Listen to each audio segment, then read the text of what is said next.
इस साल का सबसे बड़ा सवाल कि भैया क्या होगा टीम इंडिया का सिलेक्शन, कब होगा टीम इंडिया का सिलेक्शन, और अगर होगा तो कौन अंदर रहेगा कौन बाहर रहेगा। शिवम दुबे अंदर रहेगा बाहर रहेगा, संजू सैमसन अंदर रहेगा बाहर रहेगा, बहुत सारी बातें चल रही हैं। क्योंकि खिलाड़ी जो इस बार के कंटेंडर हैं वो सबके सब लगातार बेहतरीन फॉर्म में अपना क्रिकेट दिखा रहे हैं और सवाल खड़े कर रहे हैं सिलेक्टर्स के सामने कि भैया आप हमको लोगे तो नहीं लोगे तो कैसे लोगे। संजू सैमसन को लेकर लगातार बातें चल रही हैं, कहा जा रहा है कि भैया सैमसन को अगर इंडियन टीम में सिलेक्ट नहीं किया गया तो ये किसी और का लॉस नहीं होगा बल्कि खुद टीम इंडिया का ही लॉस होगा। Sanju Samson as a wicket keeper, as a batsman, as a leader, हर एक डिपार्टमेंट में बहुत ही क्लिनिकल परफॉर्मेंस दे रहे हैं और उसके बावजूद भी अगर आप उस बंदे को टीम में सिलेक्ट नहीं करते हो तो आपके सामने बड़े सवाल खड़े होंगे ही होंगे। और यही एक बड़ा रीजन है कि इतना सरदर्द इस समय टीम इंडिया के सिलेक्शन को लेकर बढ़ चुका है।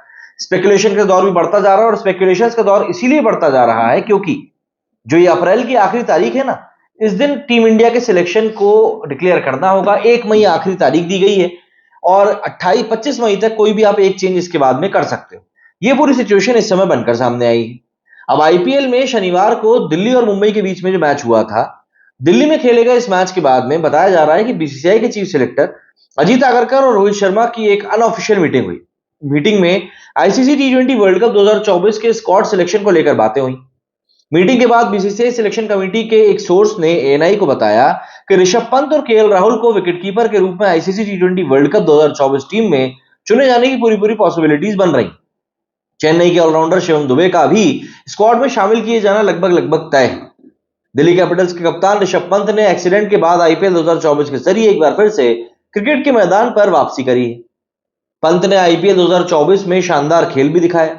उन्होंने 10 मैचों में 46 के एवरेज और 160 के स्ट्राइक रेट से अभी तक 371 रन स्कोर किए। पंत ऑरेंज कैप की लिस्ट में टॉप 5 में शामिल भी। वहीं लखनऊ सुपर जायंट्स के कप्तान केएल राहुल मौजूदा आईपीएल में तीसरे सबसे ज्यादा रन बनाने वाले खिलाड़ी हैं। इस विकेटकीपर बल्लेबाज ने 9 मैचों में 42 के एवरेज से 144 के स्ट्राइक रेट के साथ में 378 रन बनाए। शिवम दुबे की बात करें तो भाई सीएसके के दूसरे टॉप स्कोरर शिवम दुबे रहे। इस सीजन में वो जबरदस्त फॉर्म में भी है। दुबे ने 8 मैचों में 169 के स्ट्राइक रेट के साथ में 3 से हाफ सेंचुरी लगाई है और अब तक उनका अगर कल के मैच की भी बात करें तो करीब करीब 350 रन उनके भी हो गए। हाईएस्ट स्कोर शिवम दुबे का करीब 66 का रहा। दुबे इस सीजन में अपनी फ्रेंचाइजी सीएसके के लिए सबसे ज्यादा रन बनाने वाले दूसरे खिलाड़ी।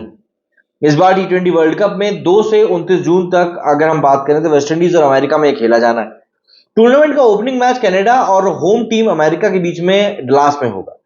फाइनल मैच 29 जून को वेस्टइंडीज के बारबाडोस शहर में होगा। सुपर 8 और नॉकआउट मैचेस वेस्टइंडीज में ही होने हैं।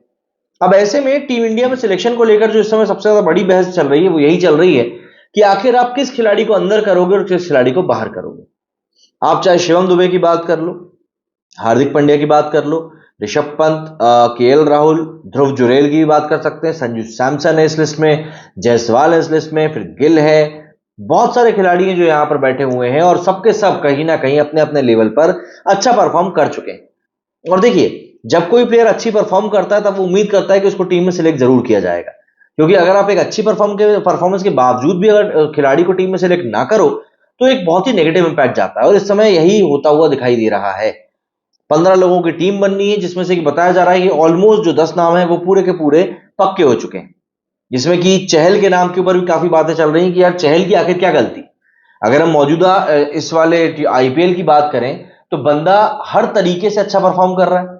मतलब अगर हम लोग मोस्ट विकेट्स की बात करें तो युजवेंद्र चहल जो है 6वें नंबर पर है, 9 मैचों में 13 विकेट ले चुका है।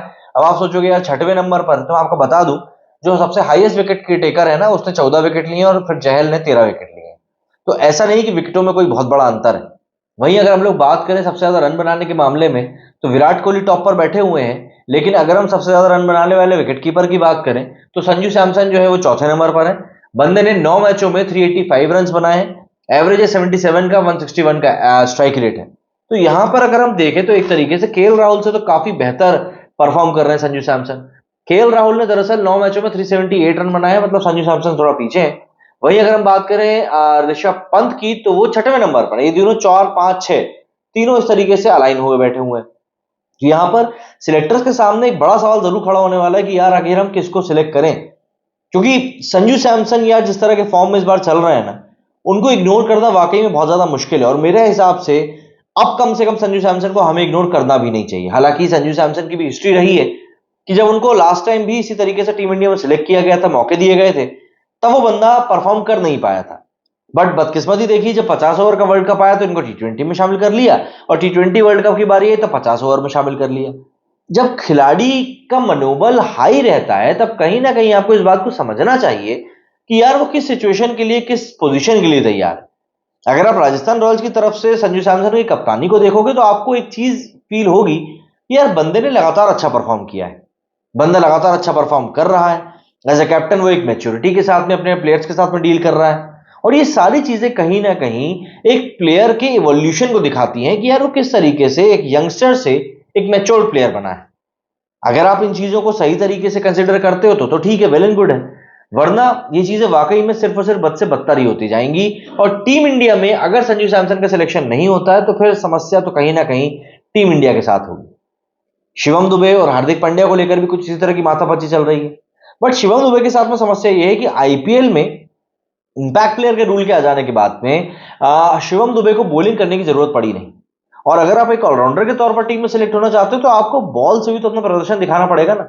इस बात में कोई डाउट नहीं है कि शिवम दुबे ने बैटिंग से लगातार अच्छा प्रदर्शन किया है। मतलब अगर अभी हम शिवम दुबे के रन्स की बात करें तो शिवम दुबे ने 9 मैचों में 350 रन ठोके, 58 का एवरेज रहा है, 172 का स्ट्राइक रेट रहा है, और 26 छक्के मारे हैं, जो कि अगर मैं टॉप 15 की बात करूं ना तो सबसे ज्यादा है।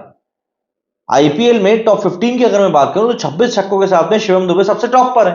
तो शिवम दुबे इस समय हमको बता रहा है कि यार बंदा आखिर किस तरीके का प्लेयर है, और उसका सिलेक्शन आपको क्यों करना चाहिए वो ये भी बता रहा है। बट सिचुएशन वही है कि आप प्लेयर के लिए जगह आखिर बनाएंगे कैसे। भाई एक प्लेयर के लिए अगर आपको जगह बनानी है तो उसके लिए बहुत सारी माथापच्ची करनी पड़ेगी। इसीलिए हार्दिक पांड्या वर्सेस शिवम दुबे जो है वो डायरेक्ट क्लैश देखने के लिए मिल रहा है। कई सारे क्रिकेटिंग एक्सपर्ट्स हैं जिन्होंने अपनी टीमें बनाकर दी हैं, वो सबके सब यही बोल रहे हैं कि शिवम दुबे के साथ में हार्दिक पांड्या को भी टीम में शामिल किया जाए। बट फिर हम हार्दिक पांड्या की बात करते हैं तो वही बात आ जाती है कि बंदा ना बैटिंग में चल पा रहा है ना बॉलिंग में चल पा रहा है। कैप्टेंसी की तो बात आप ना ही करें तो बेहतर रहेगा।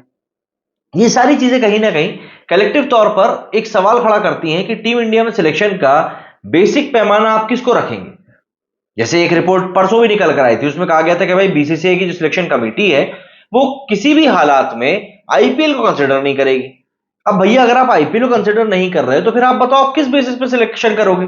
और फिर अगर आपको आईपीएल के बेसिस पे सिलेक्शन करना ही नहीं है तो फिर आईपीएल जैसा इतना बड़ा तमाशा कराने की आपको जरूरत क्या थी। सवाल पे सवाल खड़े होते रहेंगे टीम सिलेक्शन जब तक हो नहीं जाता तब तक। और मैं आपको एक और बात बता दूं, जैसे ही टीम सिलेक्ट होकर सामने आएगी तब भी इतने ही सवाल खड़े होंगे, क्योंकि वाकई में इस बार माथापच्ची अलग ही लेवल की मचनी है। और ये बात तय है, प्लेयर्स ने यहां पर अपना बेस्ट परफॉर्मेंस दे दिया है, सिलेक्टर के पास में अब बॉल है कि वो किसको लेते हैं किसको नहीं लेते हैं। देखते हैं क्या होता है। आपके हिसाब से शिवम दुबे और हार्दिक पांड्या में से किसको लेना चाहिए, कमेंट करके जरूर बताइएगा। मेरे सुनिए फिलहाल उतना ही। जय हिंद, जय भारत।